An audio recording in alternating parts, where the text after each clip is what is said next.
Hi guys, Goffy here and welcome to the channel. In today's video I want to talk about this. This is the Viltrox 27mm F1.2 and you know what? It's blown my mind a little bit, to the point that I do worry that Fujifilm is getting caught sleeping. However, having said that, there are a couple things about this lens that you need to be aware of. One of them I think is a bit of a marketing trick, and we're going to talk about it a little later on, but let's dive in and find out exactly what this Viltrox lens is all about. Now for full disclosure guys, Viltrox have sent me this lens for review for free and I get to keep it, but they have absolutely no influence over what I'm allowed to say. So this review is all my own. I just wanted to be honest and straight up with you guys from the start. So let's kick this video off then with a bit of a talk about build and design, because to be honest with you, I had no idea what to expect because I'd never used a Viltrox lens before. Now, the first thing you notice when you pick this lens up is it's heavy. This is a heavy lens. It weighs 563 grams. So let's compare this lens to some lenses that you might own. Now, compared to the 23mm f2 lens, it looks massive. It makes that 23mm look tiny. Compared to the 33mm f1.4, probably its closest competitor, it looks quite a lot bigger still. Then compared to the 10 to 24mm, a bit of a random comparison, but it's probably the lens that I've got that's the closest in terms of size.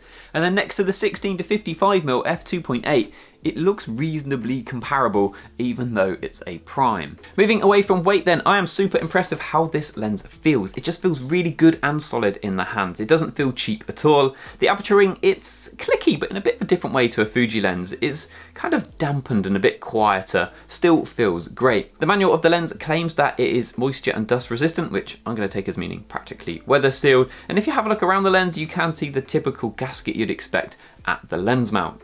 However, when you look at the lens mount, there is something a little bit odd about it. There is a tiny little USB-C port, and that's so that you can do firmware updates for these lenses, which in the past has always been a bit of a problem for third-party manufacturers because they can't update through the camera systems. So all in, when it comes to the build and design of this lens, I don't think it feels any better or any worse than a Fuji lens. It just feels different, which I guess you'd expect because it is a different company at the end of the day. Now then, I think we should just get straight to the point then, because lots of people are going to be interested to know how this lens performs at f1.2. And to be honest with you, up on the screen now are some images, and this is the bit that has blown my mind. Wide open, in the center of the frame, some portraits. The center is really sharp, to the point that I have no issues at all. I half expected to find myself having to stop this lens down to get the performance I wanted, but that's just not the case. So then I started to think, well, if it's sharp, wide open in the middle, surely at its close focusing distance, it's just going to completely fall apart, because at the end of the day, this isn't a super expensive lens. I did that, and it turns out the images are definitely a little bit softer, but still more than good enough for anything that I could ever want. So then I decided it was time to commit a bit of a crime on this YouTube channel, and I took a picture of a wall. So I wanted to see if this was also sharp in the corners, and looking at these images at f1.2, for me, this lens is more than sharp enough f1.2 for me to use it wherever I want. Now, one thing you definitely have to bear in mind with f1.2 is just how much light that is. If you're shooting during the day, you will find yourself hitting that electronic shutter an awful lot. So if your camera doesn't have electronic shutter, because I think some of the older Fujis don't, you might not actually be able to shoot at f1.2 anywhere near as much as you'd like. If you are using an electronic shutter, just remember some of the kind of caveats to that, like shooting fast moving subjects. If you've got a slow readout speed, you'll get that weird jello wobble. I can't remember what it's called. I'll put it up on the screen now. Another thing with the f1.2 bokeh as well that I noticed is it has a bit of a kind of swirl to it. It's kind of hard to describe. Maybe you can see it in some of the images. If you look at the background elements, they kind of feel like they kind of swirl a little bit. Now that is normally a sign of a slightly cheaper lens. Whether you like the swirliness or not is probably going to be up to you. I personally don't really mind it and think it adds a little bit of character to the background, but it's going to be a bit of personal preference. It's up to you. When it comes to vignette, there is a pretty strong vignette at f1.2. Again, I don't really mind a vignette at f1.2. If I'm shooting that wide, I'm probably doing a portrait and I kind of like the look that it gives.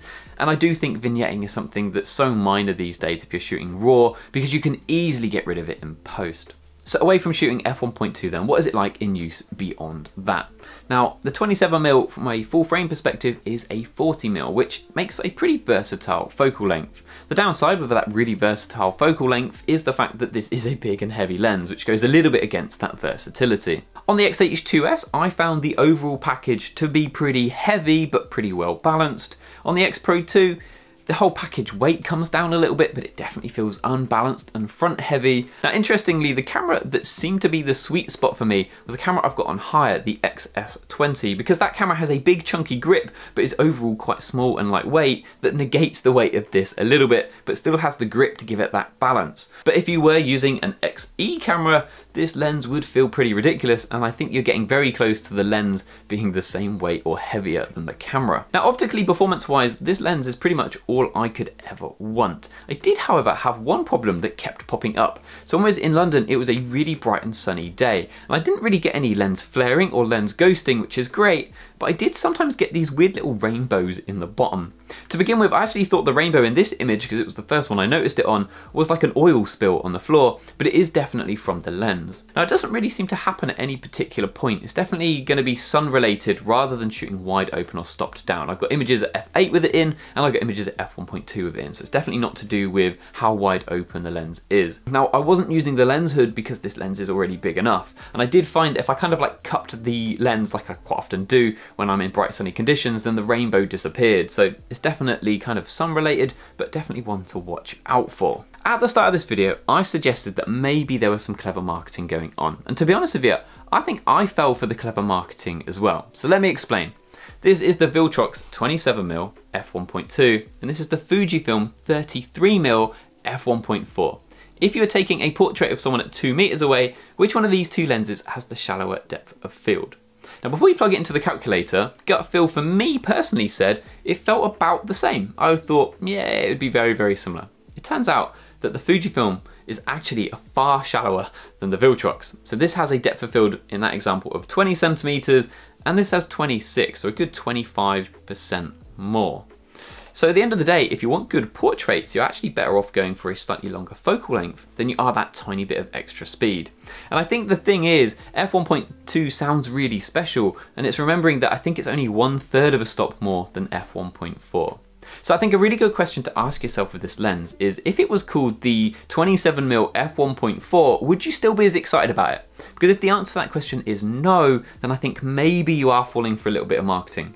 If the answer is still yes, then I think you're onto a winner here, because this is an awesome lens. So in conclusion then, let's say Viltrox hadn't gifted me this lens. Would I rush out and buy it tomorrow? Now, you know what? I think the answer to that question for me is no, but only because I have the 33mm f1.4 already, and for me, the two lenses just overlap a little bit too much.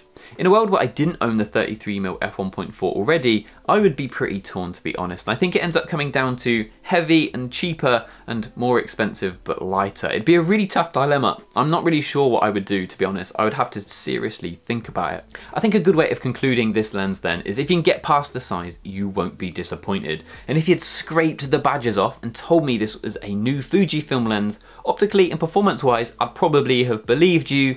The actual just design and size of the lens, I definitely have questioned you. If you've enjoyed this video though guys, please do not forget to like and subscribe, and if you have any questions about this lens, then ask them down below in the comments and I'll do my best to get back to you. Thank you guys for watching. Cheers.